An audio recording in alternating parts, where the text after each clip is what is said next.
Okay, so just to briefly introduce again, we've got Victor, Wahyu, Tasya, who is here to help translate, and Chris here to speak about the film that we've just seen. I'm going to hand this mic over, and then I'm going to stand here and talk into this mic, simply because I didn't bring another chair into this theatre.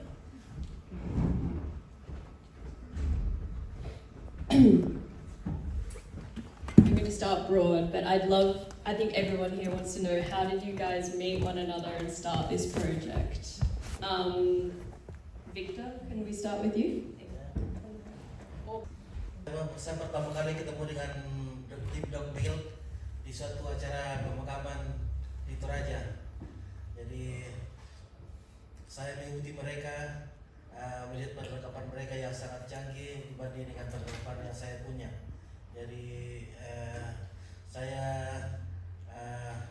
berkenalan dengan mereka oleh teman saya bernama Yakob memperkenalkan kepada saya.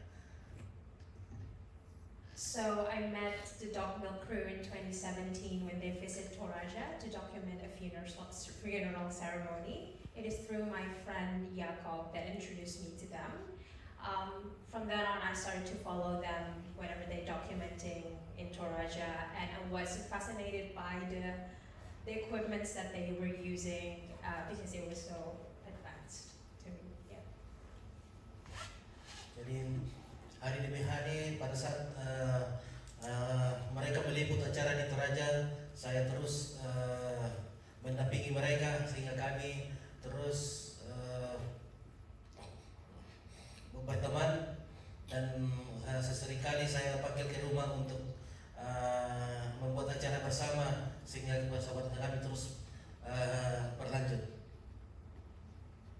So every time they document, I would follow them and we become close friends. I would invite them to my home and serve them the traditional Indonesian sagu soup to them. Yeah. Dan setiap disukai oleh semua orang di kampung kami.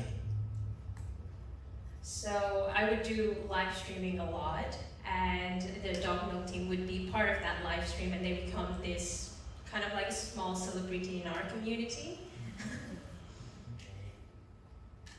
Dan pada kedatangan yang kedua di tahun 2019, saya mengajak mereka untuk tinggal bersama saya di rumah saya dan membantu setiap kegiatan-kegiatan mereka, membantu apapun yang mereka pergunakan untuk peliputan.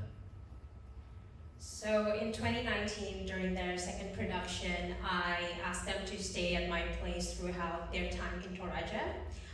So I would give them a car, a place to stay as long as they can. So I give them as much as resources as possible when they were in Toraja.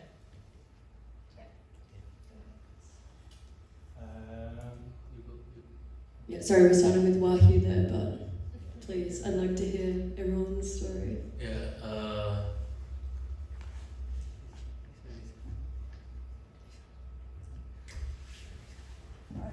Kalau saya gabung sama tim Dog Milk produksi itu di tahun 2019 ketika proses produksi yang kedua.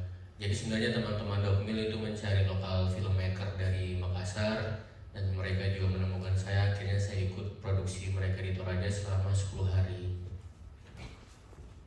So I met the Dog Milk crew in 2019 for their second production. At that time they were looking for local filmmakers to film with, and they asked me to join, so I was with them for 10 days during the production. Dan setelah itu mereka kembali ke Melbourne. Mereka justru yang mengundang saya untuk ikut di Melbourne. Kita terlibat di salah satu proyek festival Asia Topa, dan kita menjadi salah satu yang seniman yang ada di instalasi huru-hara. Tapi gara-gara COVID, dan harusnya aku yang stay 3 bulan, tapi gara-gara COVID cuma sampai 1 bulan, dan aku balik lagi ke Indonesia. Tapi kita membuat sebuah program supaya tetap bisa bekerja sama, makanya film ini menjadi cikal bakal dari kolaborasi kita di luar dari Melbourne begitu setelah residensi. So after they went back from the second production in 2019, I was asked to come to Melbourne in 2020 and participate as an artist for installation in Asia Topa. But because of COVID-19, my trip was cut short. So we decided on an alternative way for us to collaborate. That's when the Sipakatuo residency online was established. And we started doing the production of this film. I think most of it has been said, but yeah, two colleagues and I, Sam and John, went to Toraja for the first time in 2017 and were kind of interested in making a film around Torajan approaches to grieving and death, and we kind of, had done a bunch of research and seen that, like, essentially all of the images that we're seeing were these kind of, I guess, sensational images that are common across YouTube, of Torajan life and culture, kind of, bodies being taken out of, coffins and redressed and all of these images, and it seemed as if there was something like, incredibly kind of captivating underneath all of these sensational images. So that kind of led us to go and do a little research trip in 2017, and within the first few days we met Victor, and the relationship just, I guess, developed from there, and then met Y in 2019, and the film's taken on many forms. We started with a 4-screen thing, and it became too difficult to set up a 4-screen installation in many kind of settings, so we wanted to make it more accessible and to be able to screen it in other places, essentially. Okay, this is Victor. Obviously, you love to use the camera as kind of an extension of your own body and an eye and arm. I would love to know where that instinct comes from or what it means to you. I identify with it personally. I also would love to know what you think of the way that instinct through having like a camera phone, because it seems like you've been doing that for a long time prior to that. And then on top of that, I also have a question about, just 3/4 of the way through the film, we have footage from a drone camera, which is, the opposite to my mind of the type of filmmaking or camera usage that you exhibit, where it's like an extension of your body, and then this is this kind of God's eye view drone footage. And then just wanted to know what what your thoughts were around using that kind of camera work as well.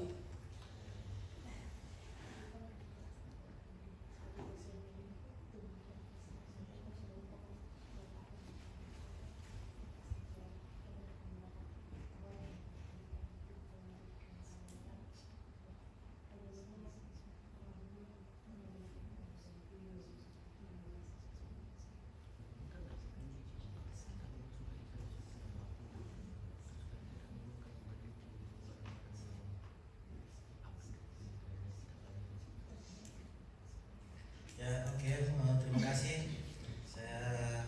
Karena saya sangat senang dengan kamera. Saya senang meliput apapun yang saya lihat. Saya meliput semua kejadian-kejadian yang ada di sekitar saya. Jadi mulai dari awalnya saya belajar dengan teman-teman saya digunakan kamera yang sangat lama, yaitu kamera Sony Super VHS dulu, sampai ada om saya membantu saya memberikan sebuah handycam mini DV, dan terus berlanjut, dan saya berusaha untuk membeli sewaktu saya kamera-kamera yang lebih bagus. So my fascination with camera started I've always been in love with using camera and documenting everything around me. It started off through my friend who lended me a Sony Super VHS camera, and then it develops from then my uncle giving me a mini DV camera, and then I started to find money myself to buy a camera, and yeah, that's when I started to love taking films. I mean, I was probing more psychologically rather than like when you got a camera, but you don't have to go there if you don't want to. Like, you know, observing everything, recording everything. It's a particular desire that.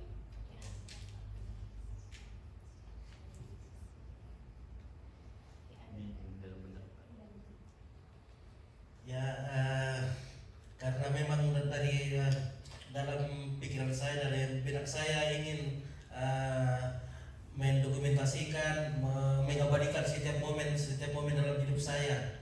Jadi memang tumbuh dari dalam hati saya untuk merekam, mengabadikan supaya semua yang pernah saya lihat masih tersimpan. Semoga bisa juga masih dinikmati oleh anak-anak saya, cucu-cucu saya nanti. Jadi semua rekaman itu saya simpan dalam berbagai media, dalam hard disk, dalam original mini DV, dalam setiap media-media. Okay. So documenting for me is storing memory both physically and mentally. Physically, I would store it in this hard drives, DVDs, and cassette tapes, as well as my way of communicating it to my children, and then introducing them about the memory of my of my childhood and grandmother. Great. No, thank you. I will also just ask one more question and then I'll give it to the audience to ask any questions that came up for them. I know that Camera Person by Kirsten Johnson was an influence and inspiration for many people involved in this film. Can you comment on that? If you haven't seen it, it's a film from, 2016, that is a American documentary filmmaker's sort of essay film put together using the observational footage that she hasn't really used in her films, or that kind of says more about her as a filmmaker around those times than that wasn't used directly in her films, I guess. The kind of the brushes that were around what she cut into films, but shows her to be someone that's always observing the world. So I mean, I sort of commented, I think, to Chris when I first watched the film that it reminded me of that, and then turned out to be a resonance. So I'd love to hear more, and then audience. I'll start. Camera Person, we saw it after I'd first met Victor, and after I think even the second trip where we started shooting a lot of the observational footage of Victor and his family that you see in the film.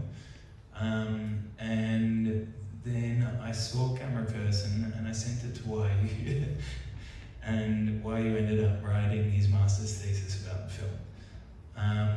But I guess, it's obviously an inspiration,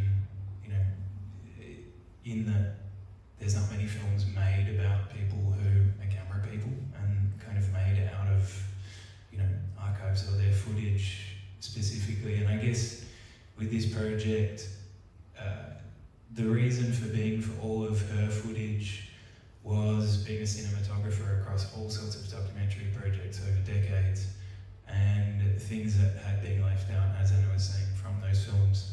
Her kind of piecing together her memories of these shoots and putting them into some kind of structure, whereas Victor's archive and his reason for shooting is so, I guess, kind of, simple in a way. It's just documenting his community, his family, his life, essentially, and we wanted to, yeah, I guess add to the canon of films about camera people, in that this is something quite different and yeah, also very beautiful. I'll hand it over to Wyatt though. Yeah, I like the term camera people as a like type of person. I guess that's what I'm getting at. This observational instinct. Yeah. Yeah, we got an interview with Kirsten Johnson in 2 hours for my thesis actually, and kita banyak bertanya tentang beberapa hal yang kita temukan juga dalam pembuatan film, seperti etika, seperti pendekatan artistik juga, dan beberapa hal yang bisa jadi ada relevansinya juga dengan filmnya kami tentang memoir, tentang demensia juga, dan seberapa tidak berdaya sebuah subjek yang difilmkan untuk dimasukkan dalam film. Jadi interview itu setidaknya bukan membantu secara full, tapi memberi sugesti dan menguatkan kami juga untuk tetap maju untuk membuat film ini, karena seorang filmmaker yang sudah berpengalaman juga menemukan beberapa tantangan dalam pembuatan film yang kita hadapi juga, seperti itu. Sorry Bicu.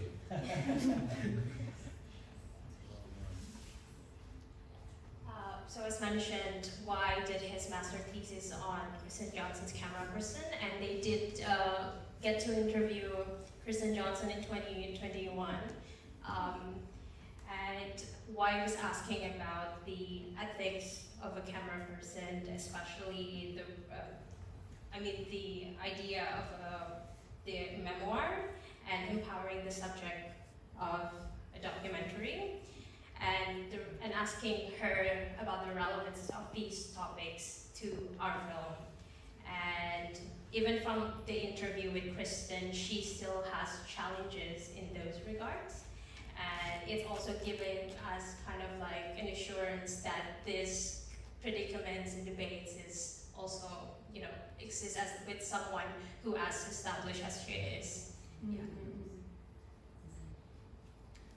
Yeah, no, that is really interesting. I didn't ask about, the ethics for this reason, that I don't think it is a science when you are a camera person in a sense, which, always leaves it open to discussion.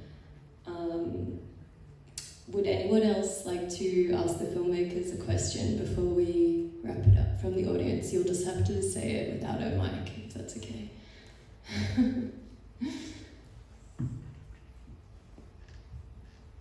Yes. I wanted to ask about, so the footage was all sort of categorized in cities and stuff.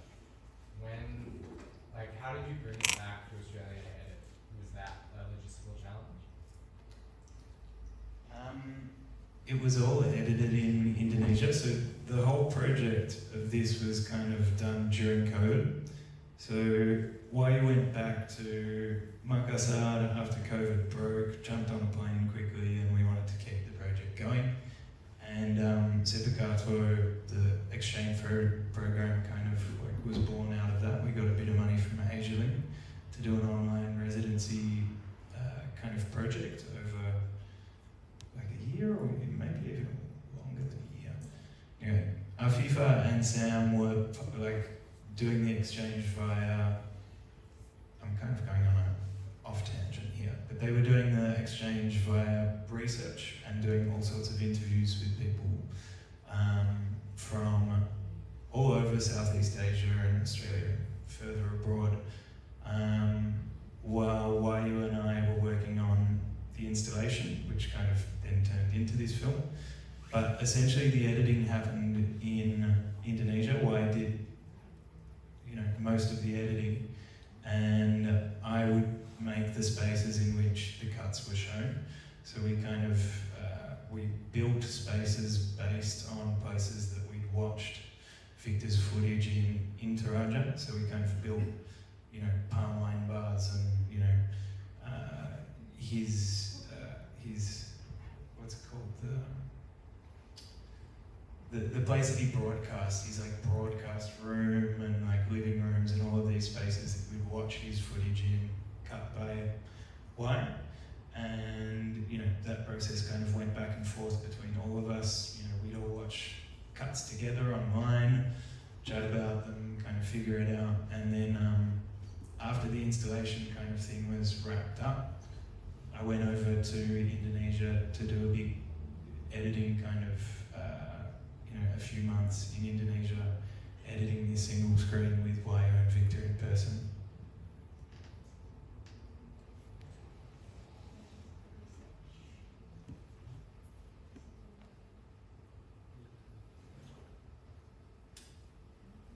Is there anything else you guys also just wanted to volunteer? You don't, without it being asked. You can. Say anything. That's okay. I guess. Yeah. Do you want to speak with regards to that? We've got one question and then whichever.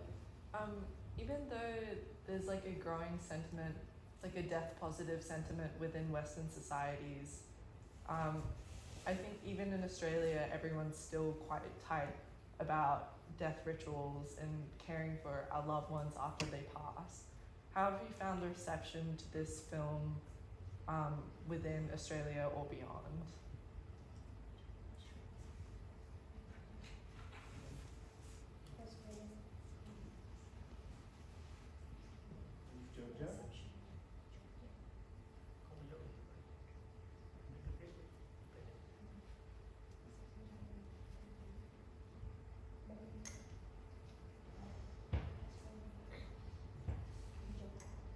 Ya, sebenarnya kalau she's gonna translate this, but sebenarnya aku juga setelah membuat 4 screen itu, kita juga membuat screen test dengan beberapa expert di Makassar, dan banyak dari mereka juga memberikan feedback yang bukan merubah cara berpikir saya buat ngedit, tapi memperkuat saya untuk mengedit begitu. Dan persepsi tentang kematian, tentang apa yang terjadi di Toraja juga masih banyak orang yang belum tahu. Bahkan saya sendiri yang tinggal 2 jam dari Toraja, tinggal di Palopo, juga masih banyak yang belum saya tahu begitu tentang Toraja.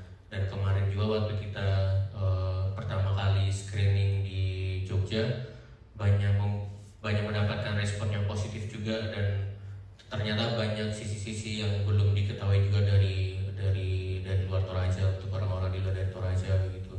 Dan saya rasa sebenarnya apa yang terjadi di Toraja yang kita selalu lihat di media tidak sepenuhnya yang terjadi di Toraja begitu. Dalam artian memang harus datang ke sana dan mempelajari tradisi mereka dan benar-benar mengetahui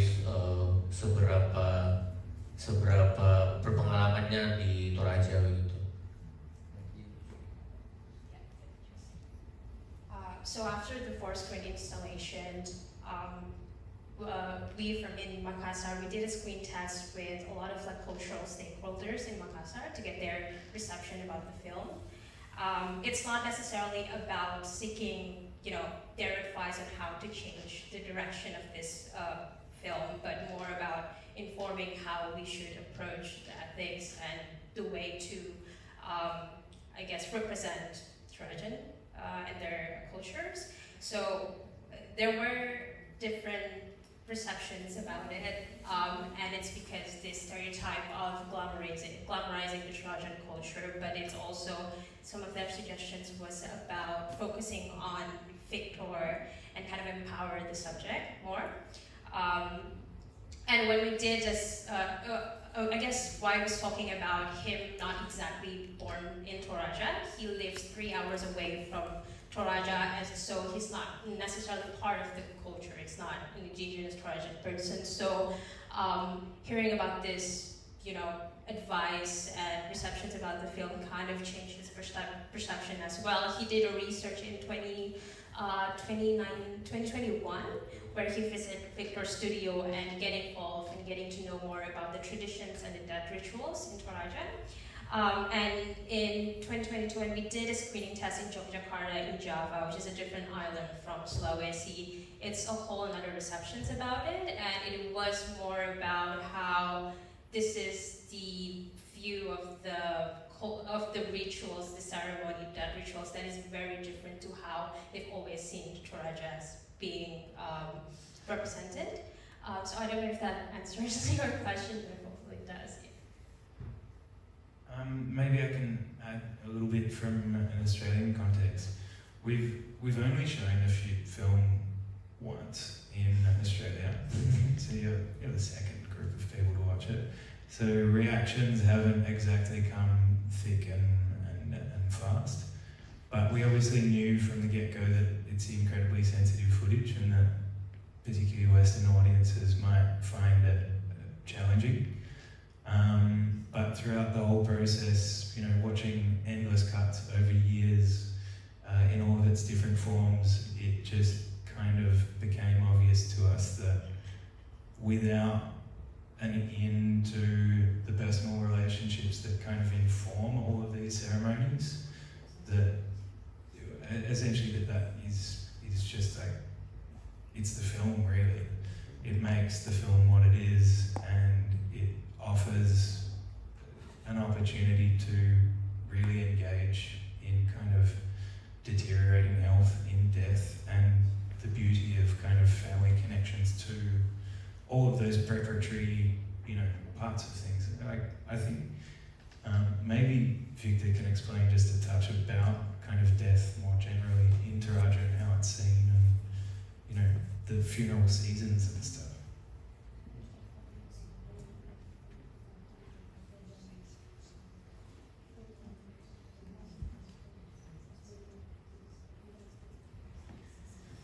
Jadi mungkin baik kalau dia masyarakat di Toraja, kami orang Toraja itu mengenai kematian itu dekat sekali dengan kami. Bahkan di sekeliling kami itu semua tentang upacara adat pemakaman dan upacara adat sukacita. Jadi setiap hari kami melayat ke acara kedukaan, dan saya sebagai seorang yang meliput acara pemakaman pada bulan-bulan Juni, Juli, juga Desember dan Januari adalah musim upacara adat pemakaman di Toraja. Jadi setiap hari bahkan ada beberapa acara pemakaman diadakan dalam satu hari tersebut.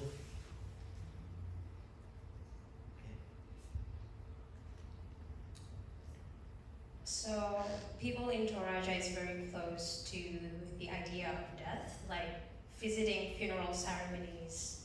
We always do that, and especially for me as a go-to person who documents all these funerals, it's something that is always being part of my life. So in Toraja, in June and July, there is the funeral ceremony season.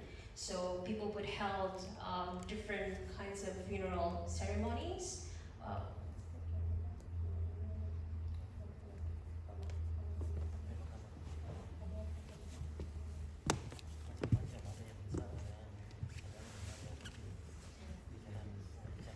Yeah, so there's different sizes of these funeral ceremonies depending on the status quo of the person, but it's just like a huge ceremonial thing that's going on in Toraja, and so it's not considered as taboo for us. Yeah.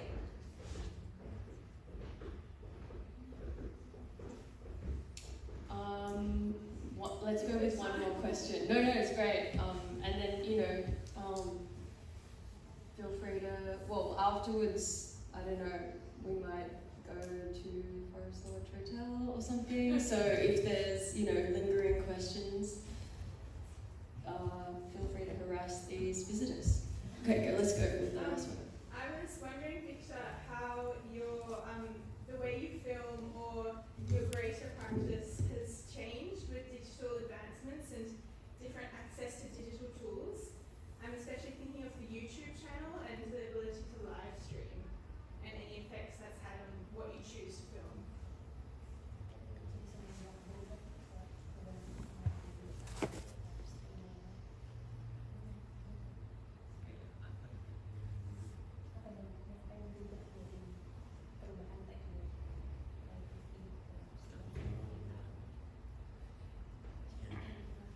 Oke. Terima kasih. Jadi perubahan-perubahan yang saya rasa dari peliputan secara kamera biasa dengan kamera live streaming. Jadi semua keluarga-keluarga kami, masyarakat kami, orang Toraja yang merantau di perantauan, yang di luar Toraja bisa melihat secara langsung kegiatan-kegiatan upacara adat yang berlangsung di Toraja, sehingga mereka sangat senang, sangat terbantu, sangat ingin merasakan bahwa mereka sedang berada di acara tersebut, yang merasakan bahwa mereka juga sedang berada dalam acara tersebut dengan melihat dan mengikuti upacara adat yang berlangsung. So the most significant change that I felt after transitioning to digital and live streaming. So majority like what you live stream is on Facebook and YouTube, and currently I think Delta SangallaTv has around 398,000 subscribers, and for Victor it allows specifically allowing access for Torajan people, especially who's not residing in Toraja and abroad, to access in real time the funeral ceremonies. Especially there's the idea that they are present in that live stream as well, because they can comment, and it's something that is very significant to him, this idea of using live streaming. Yeah. And I believe Paddy is live streaming this entire session to 60,000 Tarajans right now. Hi. Thank you so much to Paddy. He's one of the other crew members of this film who has helped enormously over the journey. And thank you, Paddy. Yeah, thank you everyone who's come with this this crew, and thank you for sharing this film and yourselves with us so generously tonight.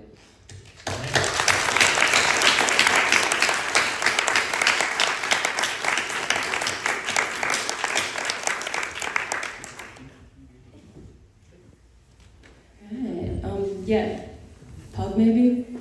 Otherwise, see you next time. There will be more to be announced. Thank you, Anna. Thank you again for coming, everybody.